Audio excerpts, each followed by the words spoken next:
Part 2. Hey everybody, Ilah here with Subconsciously Speaking. What's in your mind? Last week we were talking about what is hypnosis and busting some of the myths of hypnosis and the stigma behind it. Go see part 1 if you want to get a clue. And this is the part 2 of it. I didn't get to finish because it is long and detailed. But today I want to talk about just continuing on, and we're going to talk about hypnosis and emotional rewiring. Just a quick update, just on me. I'm Ilah Brock. I'm a certified hypnotherapist, and I'm here in Visalia, California. And yes, I do see clients privately. And I also teach a weekly in-person class, free self-improvement class. We can get to that later, but you go to Visalia Talks, Vanessa and I, the producer of all this, she and I will talk about it, and you can get more details there. So let's dive into something a little deeper now, emotional patterning. Most of your reactions, they're not about what's happening in the moment. They're echoes, scripts, your own personal scripts. It replays the replay of emotional patterns from the past. And sometimes the mind gets stuck in a loop. Think of it like binge watching a show you didn't even like, but it's on autoplay now. You keep watching it, not because you enjoy it, just because your brain has associated that pattern with familiarity. So that's the power of the subconscious mind. It doesn't care about your comfort. It cares about its comfort and its familiarity. And if you go to episode 2, you'll learn more about knowns and unknowns and emotional pleasure and such. But repetition is big with the subconscious mind, but it's about our knowns. Hypnosis helps us interrupt that loop. It says, hey mind, what if we wrote a new episode? What if instead of spiraling into anxiety or rage or shut down, you responded with curiosity, calm, clarity? That's not wishful thinking, it's reality. This is neural rewiring.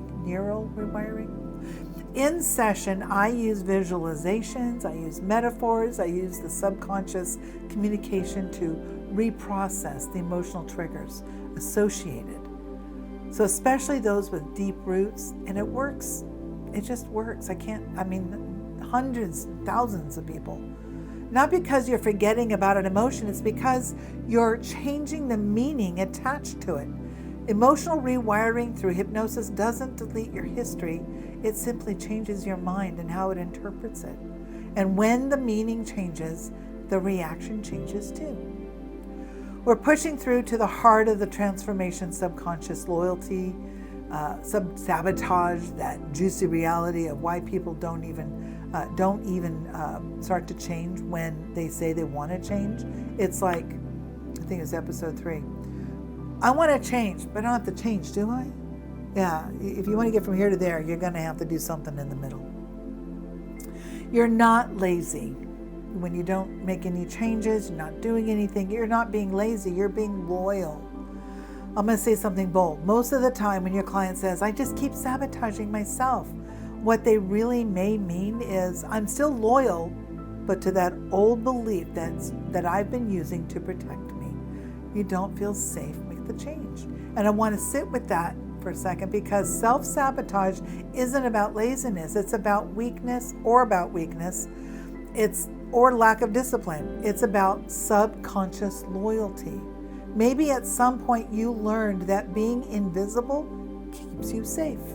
Maybe you learned that pleasing others got you love. Maybe you learned that staying small made others comfortable.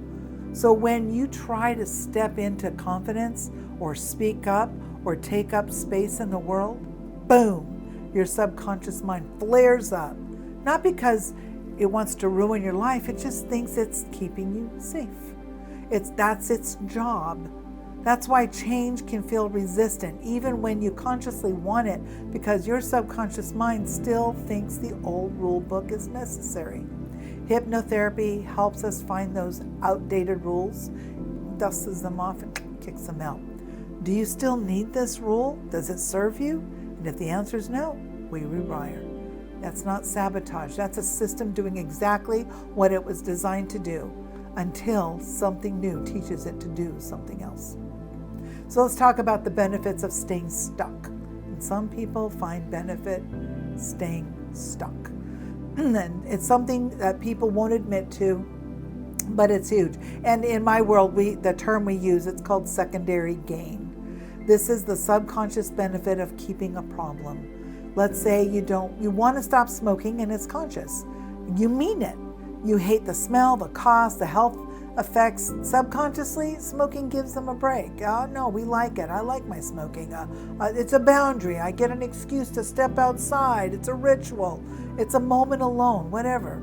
So even though you say, I want to quit, the subconscious mind hears, but we still need this to cope. The internal tug of war, that's secondary gain in action. Same thing with anxiety, overeating, procrastination, even physical pain. We could do a whole thing on physical pain alone. People who have been in chronic pain for many, many, many years, they don't want to get out of it because then they have to be responsible members of society. Then what happens? And that's one of the questions. So, and then what happens? And then what's next? You know, you don't have to be in pain, and you might enjoy getting out in the world and doing something without pain. The subconscious mind might attach value to it. Attention, comfort, protection, identity. In hypnotherapy, we dig deep and then just stop it. We ask, what is really going on here for you? And then we build a healthier alternative to meet that same need. It's kind of a tricky thing. You don't yank away the crutch, offering a new new one to stand on. It's like a child. If you take something away that may be dangerous to them or not good for them, then you should give them something back to replace it with. So let's shift gears and talk about something crucial about hypnotherapy and hypnosis. Some of you may have already been thinking about this, ethics, because there's a lot of power in subconscious work, and with that power comes responsibility. No Uncle Ben references needed here. In my office, consent is the foundation of everything. No one is ever hypnotized without their informed consent and permission. No one is told what to do. They're guided. They're guided towards what they already want. No one is programmed. You're not a robot. You're a human being and you're just with an agency, a choice. You have choice. And here's the thing. I don't decide what's right for you. You do. My job is to help you listen deeply, clearly, tell your own subconscious mind, your own wisdom. And hypnosis is not about imposing new beliefs. It's about helping you uncover what's already been waiting for you to activate, or creating a new belief, a new activation. And that's why trust matters. That's why rapport is essential.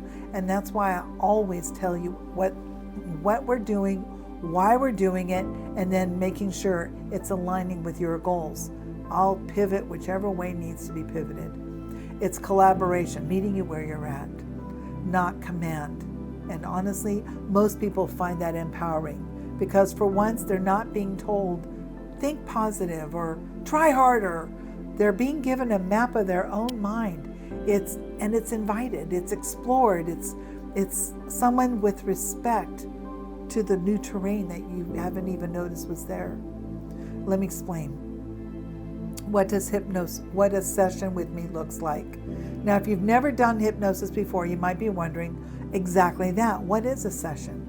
I'm going to spoil alert this. You're not going to find watches. You're not going to find Hollywood or anything like that. Although I could use a watch, I guess, an eye gaze or something, whatever, but I don't use that. I use words to help create hypnotic state. Well, we start with a conversation. You come in, you sit in the chair, not the happy chair yet. You got to graduate to that one. You sit in the chair across from me and we talk. You filled out some forms and we just go through what it is that you want to accomplish. Because one of those pages is, what would you like to accomplish? And I get a list. Some people put 1 or 2 words. Some people put the entire page, whatever you want to write. So we have a conversation and you tell me what you want to work on. Quit smoking, anxiety, insomnia, confidence, weight loss, trauma processing, focus, whatever it is. whatever's within my scope of practice. And I'll ask you about your goals, your patterns, how long it's been a problem, what you've already tried. And then we do a suggestibility assessment. I want to learn how your mind responds to different types of communication. And are you a literal thinker or are you more inferential? Do you respond to direct suggestions or metaphors? Does it have to be your idea, or do you care? Whatever. Children are like, whatever, tell me what to do. A lot of military people are career military. They're used to being told what to do and they just go along with it. Someone like me, it needs to be my idea. So metaphorically, make it my idea. That's how I'm able to buy all those things and all the pandemic stuff, because it became my idea. Well, they put it in there, those metaphors. Anyway, when we have direct suggestions, or do we have metaphors? So it helps me in a session, that suggestibility assessment helps me tailor your session to what your subconscious mind actually will hear, what it needs. And from there we begin induction, a fancy word for guiding you into trance. It might involve breath work, visualization. I call it progressive relaxation. So literally, I'm just suggesting that you're relaxing. And these are all suggestions, just all the muscles in your head, just release and letting go. Muscles in the jaw, the neck, shoulders, arms, all the way down to the tips of your toes. And it's calming, there's nothing spooky, and anytime you don't like it, you can just stop it. You don't want to, because it does feel really good. Once you're in that relaxed, focused state, I begin work. I use suggestions, stories, metaphors, imagery designed to reframe, rewire, whatever it is that we talked about. I'm using your words. Sometimes we talk to your younger version of you in certain instances. Sometimes I can help you install what you want, your new habits and beliefs. Sometimes rewriting emotional scripts that have been stuck. And then I bring you back up fully out of it, awake, aware, fully aware. And then, surprisingly, refreshed. Like they say, a 15-minute hit of hypnosis, it's like an hour nap. Many people say it feels like they took a power nap and they had therapy at the same time. You hear me. Sometimes people's minds wander. They're off in different directions. They can still hear me, but they're really not paying attention. And that's okay. And over time, change starts to unfold. Sometimes it's fast. Sometimes it's subtle. Sometimes it's just on the inside and then it comes out. Is it right for you? Is this work for you? Well, let's run a little checklist for you. Do you feel like you consciously know what you should do, but you just don't do it? Do you feel stuck in patterns that don't make sense anymore and won't go away?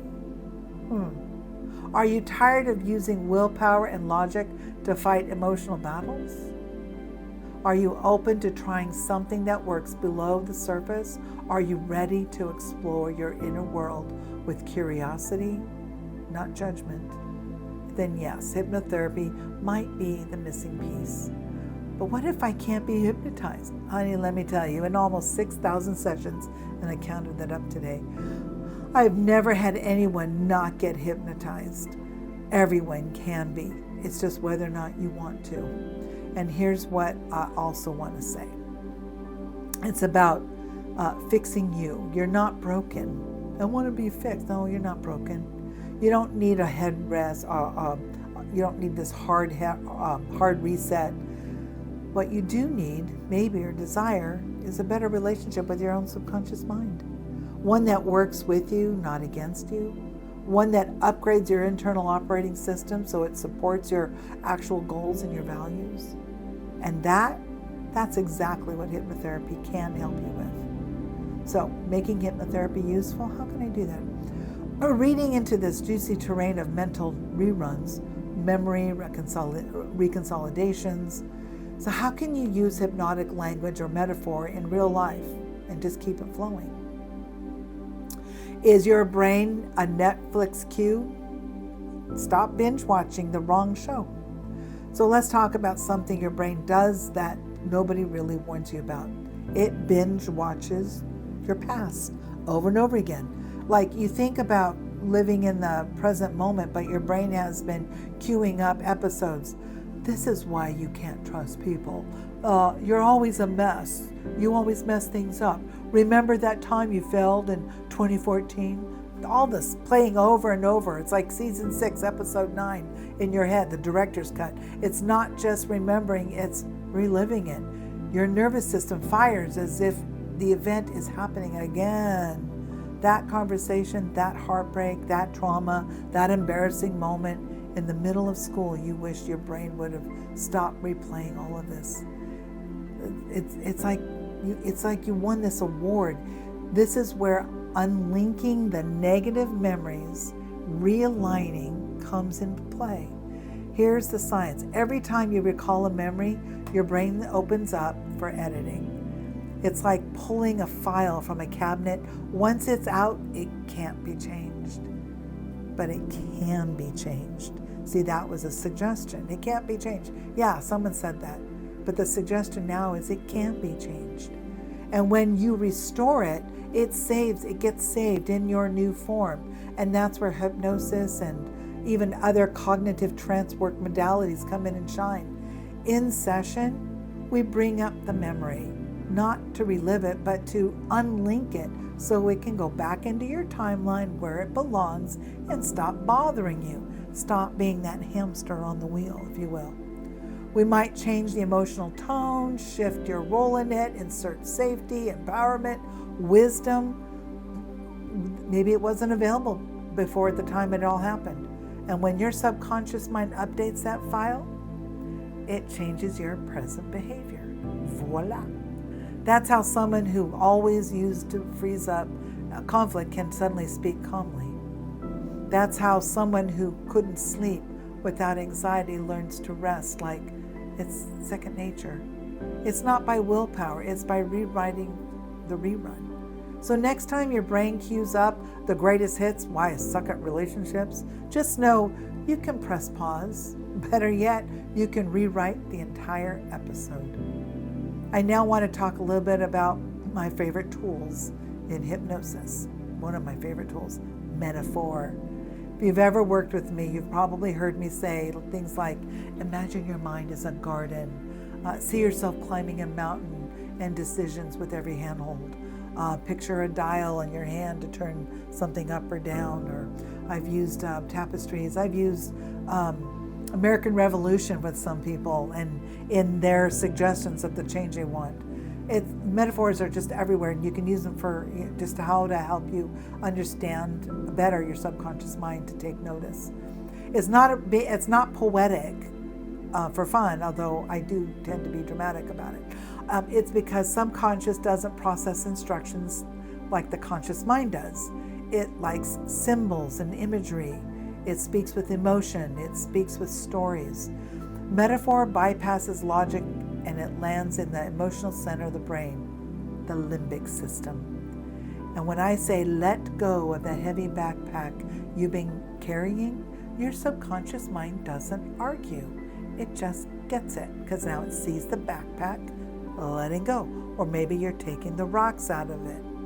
When I say unlock the door next to your next chapter, your critical mind doesn't say, but I don't have a door in my head. It nods, it feels the shift, and it begins to open. Metaphors aren't just pretty, they're potent, they're powerful. They help create internal imagery. Your mind can act on its own. They build associations, motions between the behaviors. So if you've ever cried during a movie, laughed at a fictional character, or felt inspired by a book, you already know how powerful metaphor can be. In hypnosis, we just use it on purpose. So let's be real. How many times have you tried to logic your way out of a feeling? I know I shouldn't feel anxious. I know I should be confident. I know this fear is irrational. And yet the feeling sticks. That's because emotions are faster than thoughts. The limbic system fires before your frontal cortex even has time to show up to the meeting. In hypnosis, we don't try to argue with the emotion. We speak to it with tone, with rhythm, with story, suggestions. And instead of saying, stop being afraid, we say, what if you could feel calmer? And I don't even say that. I'll say something like, and as you walk down this path, calmness starts to fill your body. starts to fill your mind, depending on how you, there's a tendency to just feeling calm. You start to feel the body embracing tranquility and peace. I'm just suggesting that you might start feeling it. Depends on, like I said, that suggestibility assessment has a lot to do with how I'm going to word things. I'm not going to say stop craving sugar, but maybe make sugar, with sugar or any kind of addiction, I do take a different approach. That's going to be a whole other episode, how I work with addictions, but it's making that addiction kind of ugly. But if your body can now choose clarity and lightness instead of whatever it was, just go with it. We go with the emotion, not against it. We redirect it, not repress it. Emotions are energy in motion, and they have to process. They just fly through the air like a bird. This is what makes hypnosis so different from talk therapy. It's not better, it's not worse, it's just different. And it's not about intellectual understanding, it's about emotional repatterning. Your brain doesn't change because it learns. It changes because now it feels different. And that's the territory hypnosis can work in. And now bringing this home with some practical tools that you can start using right away, even without ever doing a full session. These are small hypnotic techniques, and you can use them in your daily life. Earlier, I talked about anchoring with touch.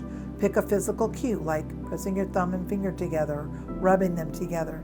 Every time you feel calm and confident, you do this. And when you feel that, just do it for like 10 or 12 seconds and then release. Bring back the feeling of that calm confidence. Press them together for 10 or 12 seconds and release. Do that like 7 or 8 times, but release it after about 10 seconds and then bring it back. So later on, you're about life and you start to, I want to feel calm and confident. You press them together and automatically, bam, there's an anchor. And it's just that energy has been imprinted in this movement. You can just do it repeatedly in whatever state it needs accessing. You can do it on a knuckle over and over and over again. Your nervous system will associate the touch with the state. You can do something called language reframes.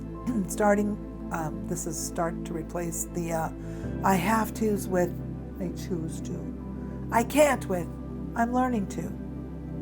Your subconscious absorbs language cues and it matters. Keep the negative words out. Repeat it if you think of a negative statement, oh, I'm not good enough. Say it again in Scooby-Doo's voice. It becomes funny and the subconscious mind doesn't know what to do with that now. It's not a repetitive thing that's happened. Rut-row, whatever. I have a friend who, we were sitting there at coffee. This is, it's got to be 20 years ago. And she just kept saying, oh my gosh, something happened to her and her daughter. And she kept saying, oh my gosh, I'm so stupid. I'm just so stupid. And she must have said that 4 or 5 times. And I looked over at her and I was like, your daughter said the very same thing last night when she spent the night at my house, with my daughter. She just kept talking about how stupid she was. I wonder where she's learning it from. And you can see the little light bulb go off. It didn't even occur to her. So watch your words. They're very, very powerful. Let's go to another tool, micro visualizations. Before walking into a stressful moment, close your eyes for about 30 seconds, imagining yourself handling it beautifully. Rehearse it calmly, smoothly. It primes your brain for that exact response. I rehearse anything uncomfortable that I'm about to go into. I rehearse conversations I might have with my doctor or a lawyer or contractor. Anything that I'm going to have a conversation, I'm going to rehearse it. I want to know that I'm heard and that there's value in what I'm saying. And I also don't want to put a lot of verbal diatribe in my conversation so that it's heard, short and to the point. So I'll rehearse it. And then I want to say it in a respectful tone because sometimes, let's face it, folks, my tone can be a little offensive. I want to be positive. So in my head, and I keep all those negative waves out, just doing the best I can. Scooby-Doo lives up there. Now let's go to another tool, breath and suggestions. On each exhale, you can silently say the words, release, safe, powerful, and you just pair it with the breath. So exhale are these positive words, or maybe the inhale. But when you do inhale through the nose, cool the brain down, and exhale through the mouth.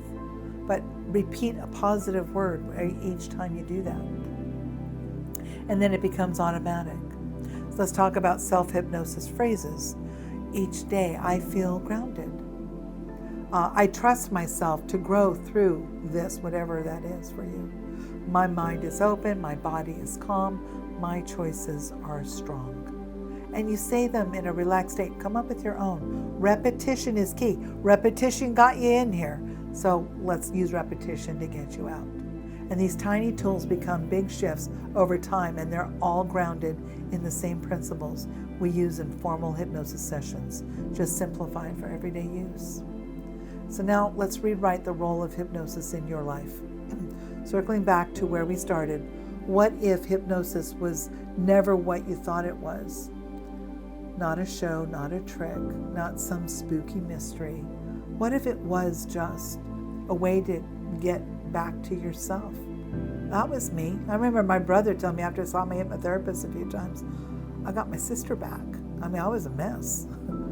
A method of speaking your mind's native language, a way to update old patterns, rewire unhelpful beliefs, and remember that your internal world doesn't have to stay on autopilot. That's what I offer in my sessions. That's what I teach in my workshops. And that's what I hope this podcast has offered you. A new lens, a fresh take, and maybe a little spark of curiosity. Because your subconscious isn't scary. It's a friend that got neglected, a garden that needs tending, a library full of books you've never read, each one holding a key to a part of you that's been waiting to emerge. I call them resources and feedback. Did you notice all those metaphors I just used? So what are you telling your subconscious mind? And as I wrap up this podcast here on this topic, if your subconscious is always listening, what are you telling it? Through your thoughts, your words, your habits, your self-talk, are you planting weeds or wildflowers? That's the real power with hypnosis, not just during a session, but in daily choices. We make those choices about how we speak to ourselves, about how you imagine your future, about how you choose to respond rather than react. So whether you ever step into my office or not, just know this, you already have access to that power. Hypnosis just gives you a doorway. It's a flashlight, a guide, a path. That's all yours. And thank you. Thank you today for joining me on Subconsciously Speaking. And if you did enjoy this episode, share it with someone who you think might think that hypnosis involves top hats and trickery. And if you're curious about how hypnotherapy can work for you, contact me. 559-749-4803. I think the number's up on the screen somewhere. You can visit my website, centralvalleyhypnotherapy.com. You can just Google Hypnotherapy Visalia. I'll pop up. So whether you're in a class, a session, one of my workshops, you will find that your subconscious mind is all ready to change. It's ready to change more than you think it was. And until next time, keep speaking kindly to yourself because your mind is listening. Be well, be bold, and always be aware of what's in your mind. Till next week.